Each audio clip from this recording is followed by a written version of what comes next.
Bismillahirrahmanirrahim. Assalamualaikum warahmatullahi wabarakatuh. Alhamdulillah, assalatu wassalamu ala rasulillah amma ba'du.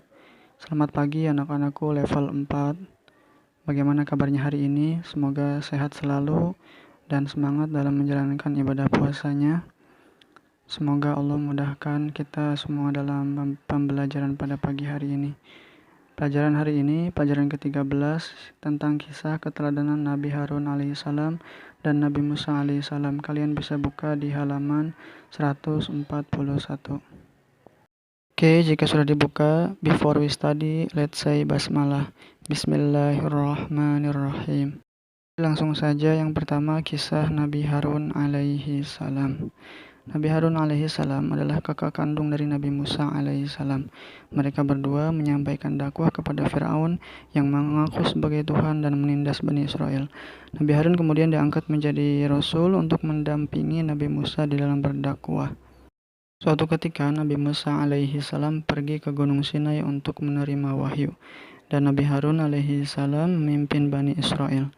Kemudian ada seseorang yang bernama Samiri membuat patung anak sapi yang terbuat dari emas sebagai sesembahan kaumnya, dan banyak kaumnya yang mengikuti menyembah patung anak sapi tersebut. Kemudian Nabi Harun pun memperingatkan kepada kaumnya agar kembali jangan sesat, namun mereka sudah tertipu daya oleh Samiri, akhirnya mereka pun tidak dapat kembali. Setelah itu Nabi Musa alaihissalam kembali dari Gunung Sinai dan mendapati kaumnya sedang tersesat menyembah patung anak sapi. Nabi Musa pun begitu marah kepada kaumnya dan mengingatkan agar mereka kembali, namun Samiri dan kaumnya tidak memperdulikannya, sehingga Samiri dan kaumnya diusir oleh Nabi Musa alaihissalam.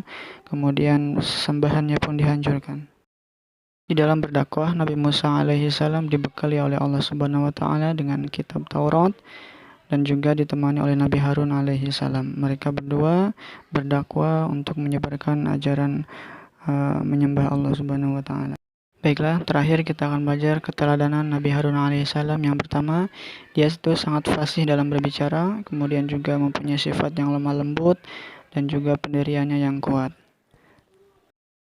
Oke, berikutnya kita akan membahas kisah Nabi Musa alaihissalam. Nabi Musa alaihissalam dilahirkan di negeri Mesir yang mana dipimpin oleh seorang raja yang bernama Raja Firaun, raja yang sangat kejam. Ketika masih kecil, Nabi Musa alaihissalam dihanyutkan ke sungai Nil untuk menghindari kekejaman dari para tentara Firaun yang akan membunuh setiap bayi laki-laki yang baru saja dilahirkan. Namun atas izin Allah, Nabi Musa alaihissalam malah tinggal di kerajaan Raja Firaun. Suatu ketika Nabi Musa alaihissalam tidak sengaja membunuh salah satu tentara Firaun karena membela Bani Israel yang benar. Kemudian dia hijrah ke Madian karena merasa dia akan dihukum. Di Madian dia bertemu dengan Nabi Syu'aib, bahkan menikahi anaknya Nabi Syu'aib alaihissalam. Nabi Musa alaihissalam diangkat oleh Allah Subhanahu wa Ta'ala menjadi Rasul di lembah yang bernama Tuwa dan diabadikan oleh Allah, terdapat dalam firman Allah di surah Toha ayat ke-11 dan 16.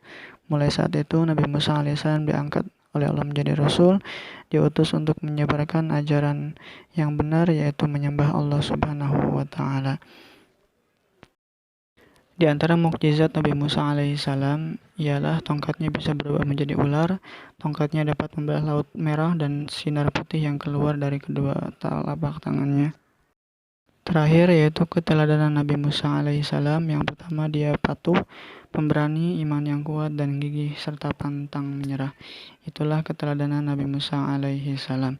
Baiklah anak-anakku, sekian kisah singkat Nabi Musa dan Nabi Harun alaihissalam yang dapat Mister sampaikan.